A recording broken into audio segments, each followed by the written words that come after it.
manchette aujourd'hui, retour sur le marché de Noël de l'île du Port. Bonjour à tous et bienvenue à votre bulletin d'information diffusé sur les ondes de CTRB, votre télévision locale et régionale.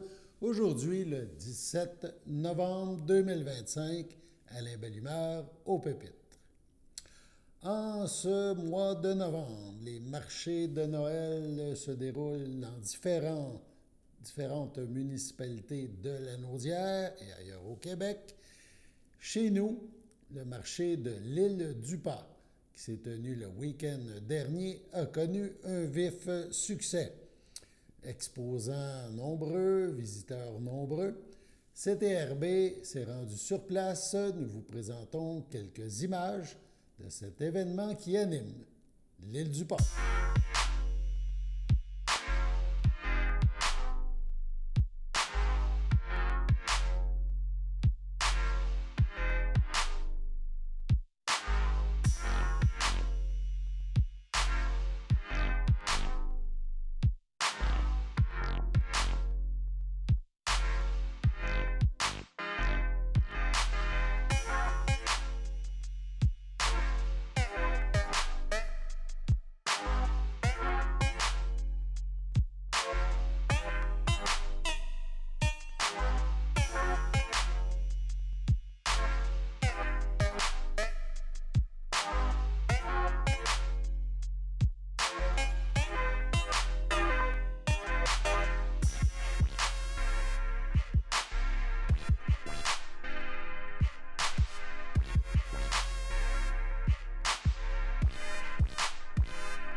Félicitations aux artisans qui ont participé et aux organisateurs. Le ministère de la Sécurité publique du gouvernement du Québec procédera à un test de Québec en alerte. Ça va se dérouler le 19 novembre prochain à 13h55. Cette démarche permet au ministère, aux radiodiffuseurs et aux compagnies de télécommunications de vérifier le bon fonctionnement du système et d'y apporter au besoin les ajustements nécessaires. C'est aussi une occasion de rappeler au grand public l'utilité de cet outil qui peut sauver des vies. Québec en alerte vise à informer rapidement la population pour l'aider à mieux se protéger en cas de menaces réelles ou imminentes. Les messages d'alerte peuvent concerner plusieurs types d'événements. Des exemples, un risque de catastrophe naturelle, exemple tornade, feu de forêt, une personne disparue, on peut parler d'alerte Amber, une situation dangereuse, exemple un individu armé. Les messages peuvent être diffusés dans tout le Québec ou dans une zone ciblée. Ces messages essentiels sont en français et en anglais.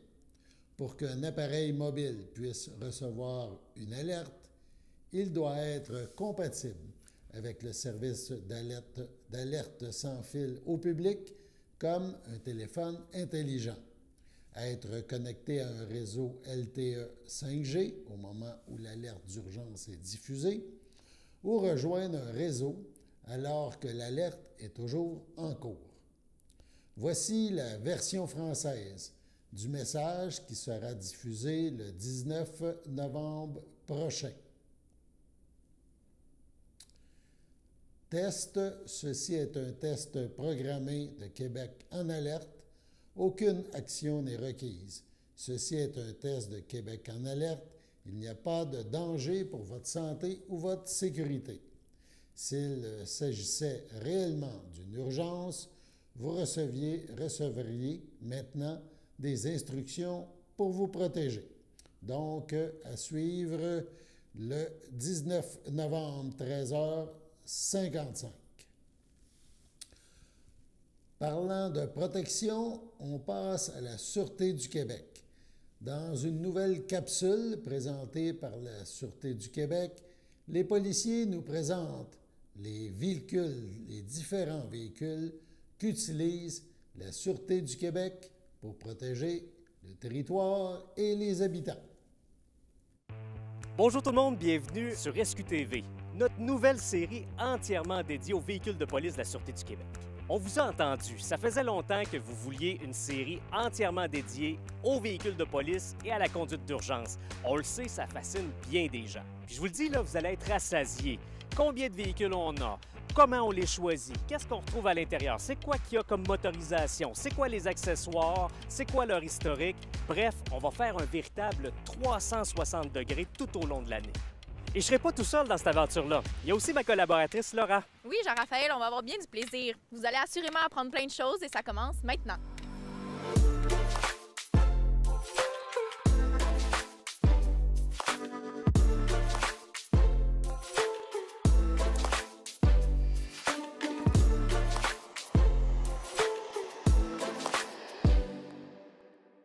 Vous connaissez probablement notre grand quartier général sur la rue Partenay à Montréal, mais saviez-vous que juste de l'autre côté de la rue, il y a une autre bâtisse moins connue, mais tout aussi importante pour nous, c'est l'atelier mécanique de la Sûreté du Québec.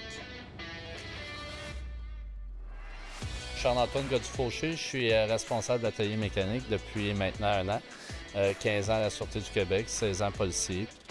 L'atelier mécanique fait partie du service des transports. Il y a 2 divisions. La première s'occupe de tous les achats des véhicules, des répartitions.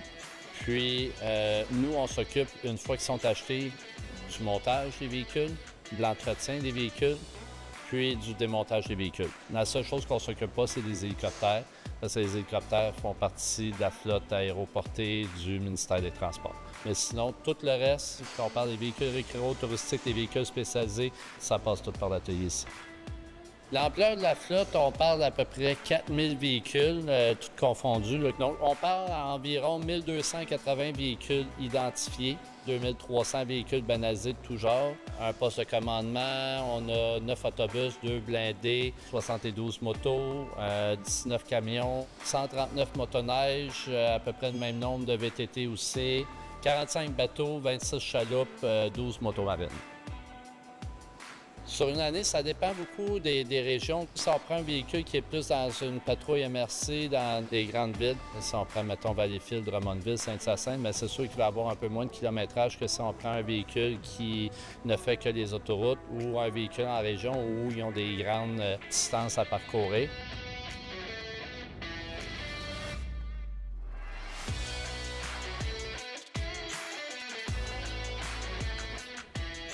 Au niveau de la Sûreté du Québec, c'est dans la convention de l'Association des policiers et policiers provinciaux du Québec. On a vraiment un article là-dessus qui dit que les véhicules de police doivent être certifiés.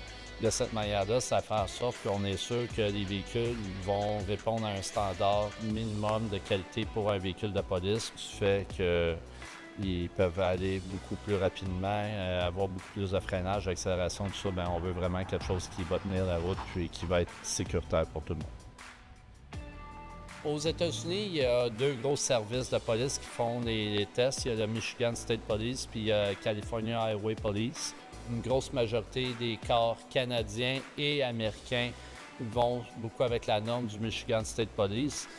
Pourquoi? Mais eux autres, ils ont vraiment des installations pour faire tous les tests d'accélération, les tests de freinage, les tests de tenue de route. Ils vont vraiment tester le véhicule, pousser le véhicule à ses limites, justement, pour voir comment il se comporte. Puis s'il réussit tous les tests, puis après ça, il est certifié pour être un véhicule de police. Bien, un police pack, le terme anglophone, mais en français, c'est un ensemble de police. Donc, c'est des véhicules qui sont spécialement conçus pour la police. Il y a les freins qui sont surdimensionnés souvent pour dissiper la chaleur. Souvent, il va y avoir un deuxième refroidisseur en avant du véhicule pour les liquides de direction. Après ça, souvent, il va y avoir un alternateur qui est plus gros aussi.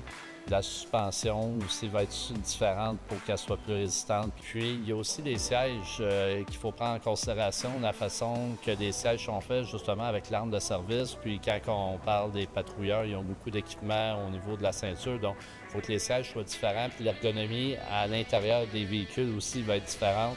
On a des véhicules qui ont le levier de vitesse qui est dans la console centrale. Mais là, dans la console centrale, on a nos radios, imprimantes, ordinateur, tout ça. Donc, il faut que le levier de vitesse, c'est souvent ce qu'on appelle à la colonne, un bras à la colonne. Donc, ça, c'est les particularités qui font que c'est un véhicule qui va être vraiment destiné au service policier là, par rapport aux autres véhicules. Là, on va se dire les vraies affaires. Dans les dernières années, ça n'a pas été facile en ce qui a trait à notre flotte de véhicules. Puis c'est pas juste à la Sûreté du Québec, d'ailleurs. Mais là, on a une véritable bouffée d'air frais qui s'en vient. Il y a près de 1000 véhicules patrouilles qui vont être déployés à travers la province dans la prochaine année.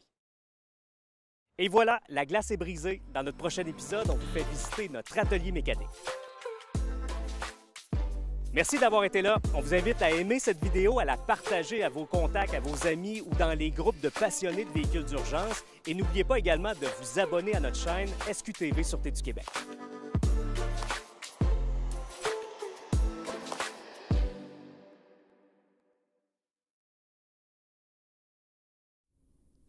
Sur ce, passons à la pause. Bon, ben ils m'ont appelé pour faire du bénévolat. Andréane, qu'est-ce que je roule, là? C'est-tu de la pizza ronde ou de la pizza carrée? Voyons, Carmen, c'est de la tourtière. Puis en passant, t'as oublié de mettre ton filet.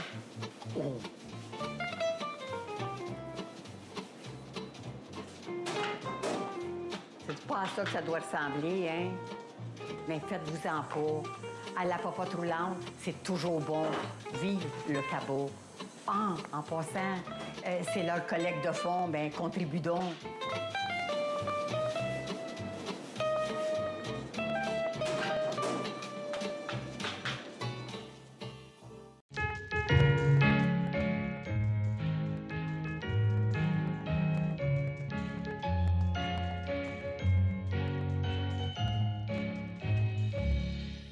En ce 17 novembre, le Centre d'action bénévole d'Autrey, le CABA, souhaite bonne fête à Martine Frigon. C'est votre anniversaire aujourd'hui, en ce 17 novembre. Eh bien, toute l'équipe de CTRB se joint à moi et vous souhaite un heureux anniversaire. Parlant du CABA, plus précisément de sa collecte de fonds annuelle, donc la collecte Contribudon, eh bien, on apprend qu'elle se prolongera jusqu'au 15 décembre 2025. En raison de la grève tournante de Post Canada, plusieurs enveloppes de dons n'ont pas encore été distribuées. Mais pas d'inquiétude, il est encore temps de donner et de voir votre don doubler. On vous invite à vous procurer votre enveloppe au CABA ou chez l'un des 3 partenaires de cette levée de fonds, la Caisse des Jardins de Dautrey, la succursale de Berthierville ou celle de Lavaltrie, le Jean Coutu de Berthierville et le Jean Coutu de Lavaltrie. Déposez votre don à l'une des 2 succursales Jean Coutu de Berthierville ou Lavaltrie. N'oubliez pas de cocher la case si vous êtes membre de la Caisse populaire des Jardins de Dautrey pour que votre contribution soit doublée. Vous ne pouvez pas vous déplacer, possible de faire un don en ligne. Donc, le CABA Ces bénévoles vous remercient de tout cœur pour votre générosité. Votre soutien à la mission du CABA est combien apprécié. Aujourd'hui, CTRB reçoit les Garçons à marier, un power trio de musique traditionnelle lanaudoise qui fait de plus en plus parler de lui. Finaliste dans la catégorie groupe de l'année au prestigieux prix de musique folk canadienne, dont le gala aura lieu à Calgary en avril 2026, les trois musiciens célèbrent une reconnaissance majeure, d'autant plus remarquable qu'ils évoluent en toute indépendance. Composé de Philippe Jeté, Jean Desrochers et Gabriel Giroir, le trio se distingue par la richesse de son expertise et son désir ardent de faire rayonner la musique traditionnelle à travers le Québec et le Canada. En pleine croissance et tissant de nouveaux liens dans les réseaux de diffuseurs, Garçons à marier s'annonce comme l'un des groupes à surveiller sur la scène folk actuelle. Nous avons un extrait. Je suis en compagnie de Philippe Jeté, qui est un des membres fondateurs de Garçons à marier. Bonjour Philippe. Bonjour tout le monde. Ça va bien? On va parler, le but de notre entrevue aujourd'hui. Vous avez reçu une belle nomination, je ne vais pas me tromper. C'est les prestigieux prix de la musique folk canadienne. Donc, comment on s'inscrit, comment qu'on devient dans les candidats pour ce prix-là, ou c'est eux autres qui te choisissent? Comment ça fonctionne? En fait, c'est que les groupes ou les artistes folk canadiens déposent une candidature. Après ça, il y a un jury qui analyse l'ensemble de l'œuvre et puis qui élabore des finalistes dans différentes catégories. Et nous autres, ça donne qu'on est finaliste dans la catégorie groupe de l'année. Fait que c'est vraiment une catégorie assez magnifique pour un jeune groupe comme nous. Ben c'est ça, parce qu'il faut quand même raconter un petit peu l'historique de ce groupe-là. Je veux dire, en 2023, vous n'existiez pas, là. C'est un petit peu ça. Si on part 2023, 2024, comment? C'est tout récent, là. Oui, c'est tout récent. En fait, on a lancé notre premier album en décembre 2024, puis on a commencé à jouer ensemble en 2023. Notre premier spectacle a été fait à l'été 2023, mais au préalable, on s'est fait appeler par notre violonneux Gabriel Giroir, moi puis Jean Desrochers, et puis pour faire un contrat à Place Belle le 30 décembre 2022. Puis là, on est allé faire ça sur le fly un peu, puis t'es là, crime, ça a bien été, c'était le fun, il y avait une chimie qui a opéré. Fait qu'on s'est assis, on est allé prendre une bière ensemble, puis on a regardé qu'est-ce qu'on voulait. Si on avait les trois les mêmes orientations, la même vision de la chose. Puis finalement, on s'est mis à monter du répertoire, des pièces originales que j'ai collectées, entre autres, dans la région de la Naudière. Et puis, ça a donné notre premier album, La Dot.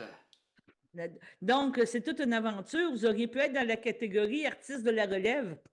Pas par votre âge, mais par votre groupe, la jeunesse du groupe et le rayonnement que vous avez déjà, là.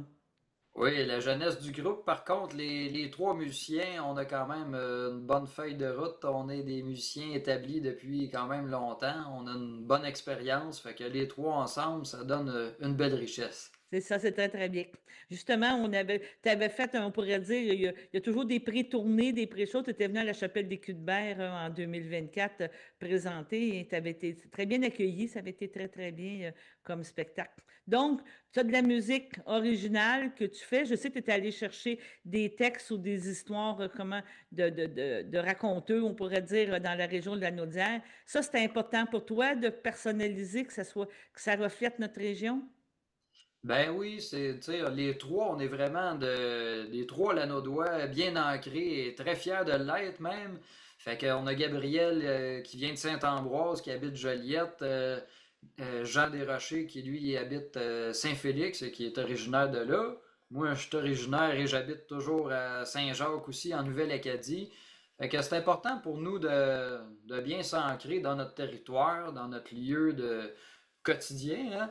On vit ici, dans la Naudière. Fait que c'est pour ça que on s'est inspiré des chansons que j'ai collectées. En fait, je suis allé rencontrer des anciens, des aînés et des plus jeunes qui nous ont partagé leur répertoire de chansons traditionnelles. Puis après ça, je l'ai appris, je me le suis approprié. Et puis qu'on a arrangé ça avec des arrangements, on l'a habillé, si on veut, des chansons, puis aussi plusieurs airs de musique là, pour danser. La musique traditionnelle est très vivante. Je pense qu'on pourrait dire la Naudière aussi est un berceau de cette vitalité. Est-ce que tu peux nous en parler un petit peu de cette vitalité de la musique traditionnelle? Oui, depuis plusieurs années, il y a plusieurs festivals au Québec qui émergent. Il y a même le réseau des festivals trad qui compte plus de 25 festivals à travers le Québec. Fait que c'est vraiment formidable. Puis il y a tout un réseau de veillées de danse aussi au Québec, même des veillées de chansons, des jams de musique dans des bars, il y a des veillées de chansons au Crapaud qui a lieu. Il Ouais. y a vraiment une belle énergie puis une belle relève. En tout Oui. cas, moi, c'est ça que je m'aperçois. C'est vraiment assez extraordinaire de voir ça, la jeunesse qui fourmille là-dedans. Vous avez juste à vous déplacer, que ce soit dans un festival, aux veillées de chansons, au Crapaud, ou dans des spectacles de musique traditionnelle dans la région ou ailleurs au Québec. C'est vraiment surprenant.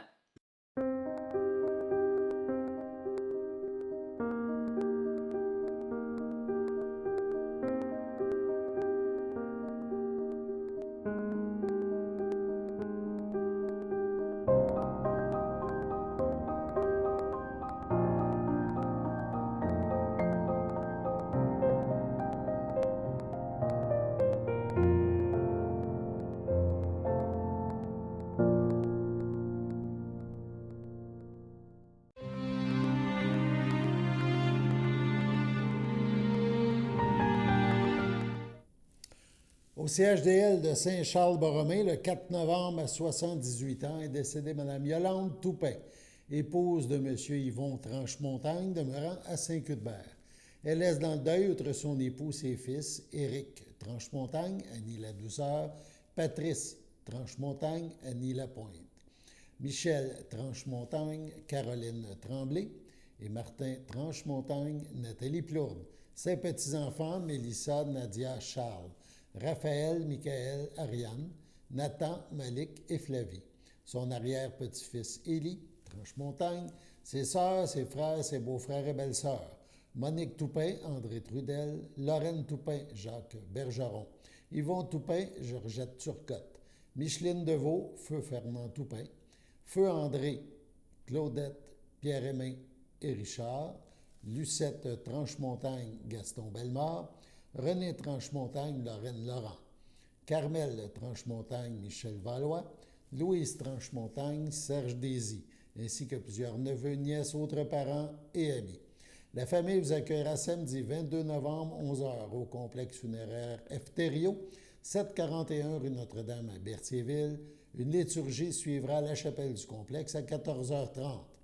Madame Yolande Toupin, Tranchemontagne, sera inhumée au cimetière de Saint-Viateur à une date ultérieure.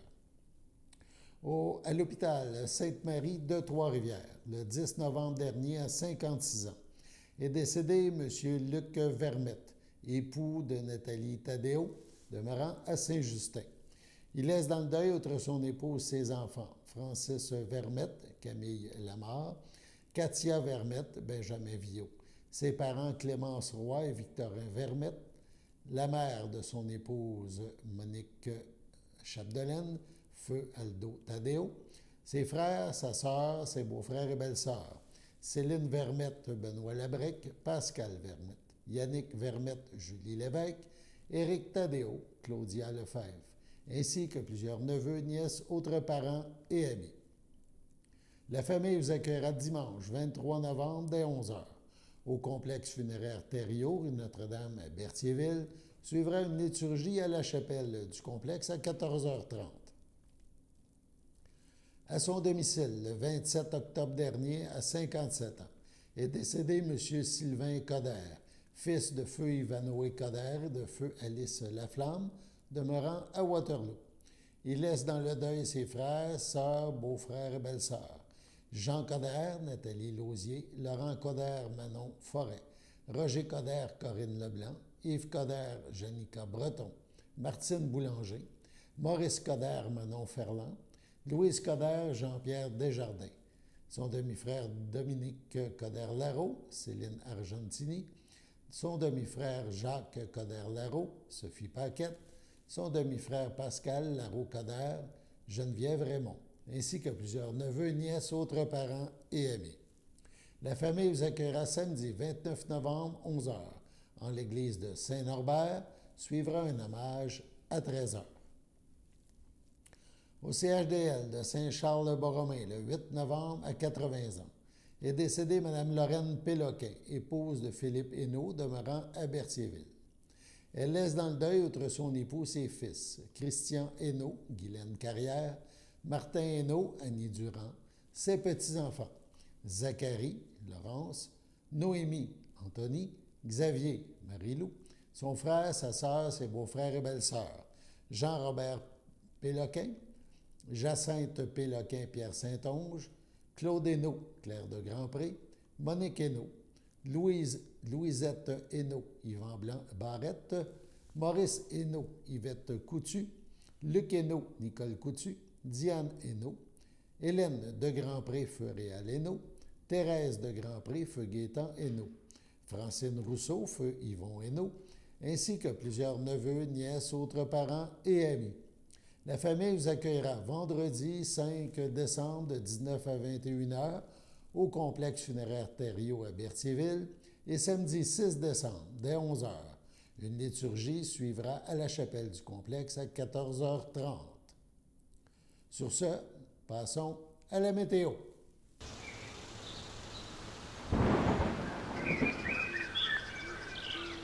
Bienvenue à votre météo de cette semaine. Aujourd'hui, lundi soir, ce sera un ciel variable, une température de -1, un temps ressenti de -7. Lundi nuit, ce sera un ciel variable, une température de -2, un temps ressenti de -8. Mardi matin, ce sera un ciel variable, une température de -1, un temps ressenti de -6. Mardi après-midi, ce sera un ciel variable, une température de 2, un temps ressenti de -2. Mardi soir, ce sera un ciel variable, une température de -2, un temps ressenti de -6.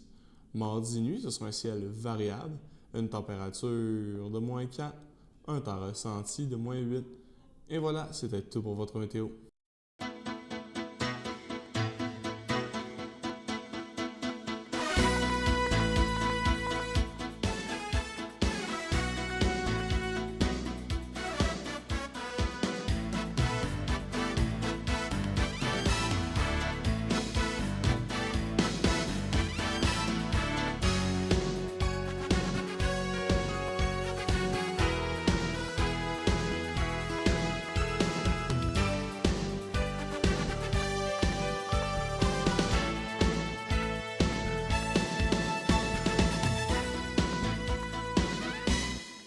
Sachez que vous pouvez nous faire part de vos commentaires, soit pour une annonce gratuite sur notre babillard ou toute autre suggestion en nous rejoignant par téléphone au 450-836-5103, 450-836-5103, ou bien par courriel tvcberthierville@hotmail.com, sur Facebook en écrivant Facebook CTRB.